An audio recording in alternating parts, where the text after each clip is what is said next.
Hands up! Turn around. Slowly. Each word was deliberately spoken, brooking no room for argument. Bo complied, Laine doing the same, and they pivoted to face a slight, well-armed woman in military fatigues, blonde hair braided to keep it out of her face. The soul she pointed at them was nearly half her size, and the tension that had been bleeding away came rushing back, standing every strand of Bo's fur on end. He looked closer through the gloom, nose picking up the tang of sorrow she exuded, her eyes red from more than weariness. "Look, lady," Laine began, but shut his mouth with an audible click as one by one the panels on the side of her soul lit up bright blue.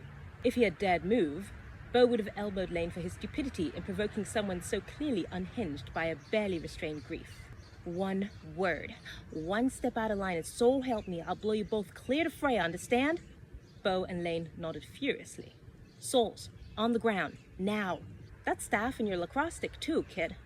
Bo glanced at Laine as they unstrapped their weapons. He tried to keep his head low, but his hood had fallen as he'd scaled the wall, and he hadn't thought to replace it given the darkness. It was probably too much to hope that the light from her giant soul hadn't highlighted his eyes, and she'd probably be watching for any sudden moves from him in particular, given that he still had his fangs and claws even after disarming. Plus, she was a soldier. He couldn't just jump her like he had the nurse back in Ethaba, not without getting Laine killed and himself severely injured in the process. "So, since you're out here all alone, and you haven't called for backup even after seeing Bo here," Laine said after they'd slid across their weapons, "what do you want with us?"